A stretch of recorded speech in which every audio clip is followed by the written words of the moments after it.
Magandang araw sa inyong lahat mga kaibigan, mga kalingap. Narito na naman tayo sa ating YouTube channel at gagawa tayo ng panibagong reaction video. At dito sa reaction video natin mga kaibigan, mga kalingap, ang re-reaction na natin ay yung about nga dito sa kumakalat mga kaibigan, mga kalingap na post sa Facebook at ganoon din po dito sa ilan nating mga reactor about dito sa sinasabi nga nila ng mga kaibigan, mga kalingap na pwedeng mangyari na maging love team si Bridget at Ido mga kaibigan, mga kalingap. Pero bago yan, i-shoutout muna kay Kuya Bal Santos Matubang, Kalingap Prab and Ate Edna at sa lahat ng ating mga viewers. Mega love shoutout po sa inyong lahat.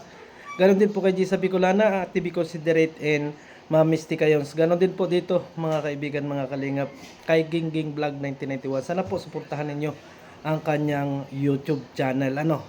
At sana po mga kaibigan ay tuloy-tuloy lang ang pag-support natin sa ating mga sinusuportahang mga charity vlogger.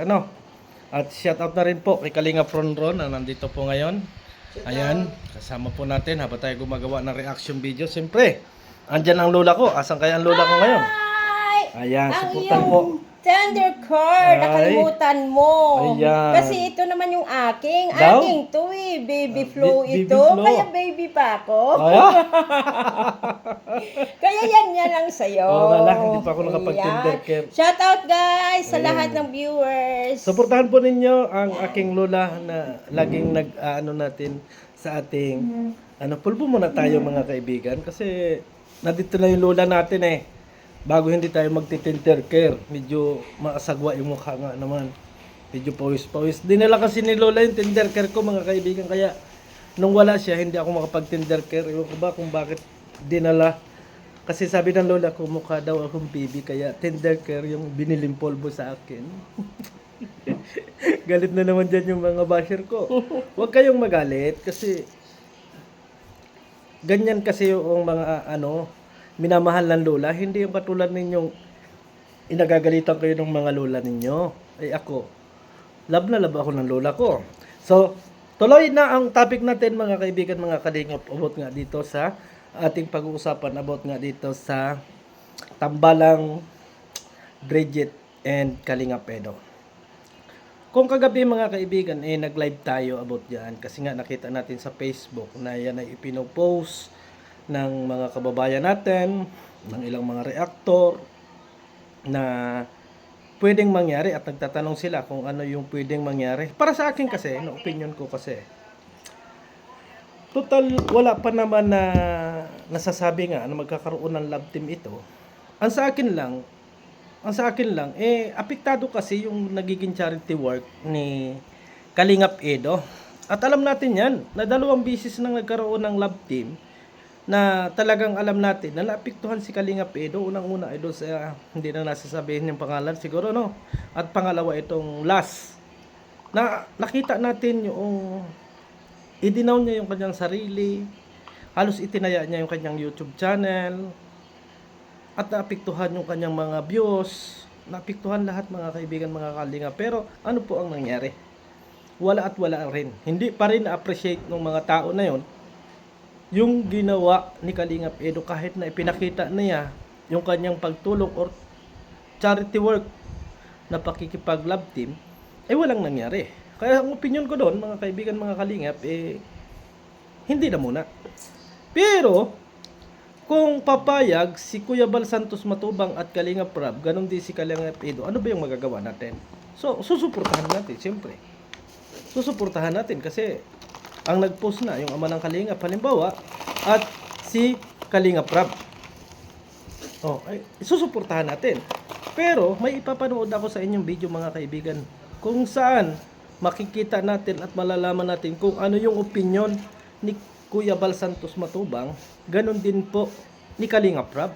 Mas maganda kasi ito na nagkukomento si Kuya Bal at nagkukomento din si Kalingap Prab para alam natin kung ano yung status natin. Kasi yung iba nga nagpo-post na tuloy na ito, bagay sila. Ang sa atin lang dito kasi nasisira yung charity work ni Kalingap Edo dito. At apektado din yung buhay niya, mga kaibigan, pero walang nangyayari. Kaya ako, hanggang walang sinasabi si Kalingap Prab and Kuya Bal Santos Matubang, still ako na no ako, mga kaibigan. Hindi ako susupport. Pero, pag sinabi ni Kalinga Prab and Kuya Bal, nago, go na din ako. Kasi Kalingap ako eh. Susunod ako kung ano yung pwedeng mangyari. Pero panoorin muna natin ang video ito para sa ganon, malaman natin ang conclusion at makagawa tayo ng ating reaction video. Tara! Sa isang Kalingap supporters, viewers. Ang comment po nila, ano po, matayro po subukan, no? Ang Ido Bridget Love Team. Aba, ayos ano? Pero iwan ko lang po kung ano magiging response ni Kalinga Prab, mga kaibigan. Punta ako ng nakita ko lang po at napanood sa reaction video po ni Kuya Jens. At siyempre po, gusto ko lang po makuha ang inyong mga opinion din po. At kung ano po ang sinasabi ni Kalinga Prab tungkol dito. Gaya ko na sabi ko sa Edo is, hindi ko na po siya ilalabtin. Makalinaw po, sino na po yung love team ni Kalinga Prab, si Kalinga Pido. Ano po, malinaw po ang pahayag ni Kalinga Prab na hindi na raw po niya ilalove team si Kalinga Pido. Ewan ko lang kung bakit po, anong dahilan. Tuloy natin. Ano na sa EDS? Nakadami ng love team sa EDS. Saka yung mga nakakalove team sa EDS nawawakwak. Kaya Ang sabi daw po, ni Kalinga Prab, sa H na po yung nakarami na po ng love team. And then, yung mga naging ka-love team niya po, nawawakwak. Marahil, no? Yung unang love team niya, nawakwak din. Yung pangalawang love team, nawakwak din. At po na, hindi na po ilalove team ni Kalinga Prab, si Kalinga Pido, sapagkat, anong sabi? Nakarami na raw po. At saka, yung naging ka-love team po ay nawawakwak na po, mga kaibigan. Kaya never na po niyang ipapalove team si Kalinga Pido. sumpata sa EDS. Kaya hindi na po siya ilalove team. Ano? Huwag na po kayong mag-comment about kay EDS. Ito ata ang putura bagong tawagin, no?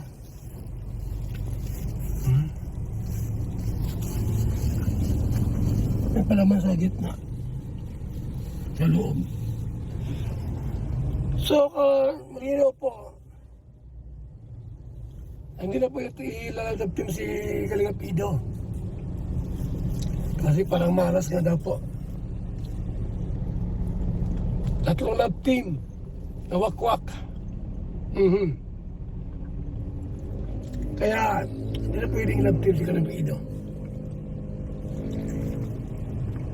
Ayaw din ni Kalinga Prab na i-love team po. So, yun ha. Malina po. No more love team anymore. Okay na po yung mga natulungan niya. Ano? Dahil halos lahat ng na-love team natin kay EDS talagang nabago yung buhay. As in, no?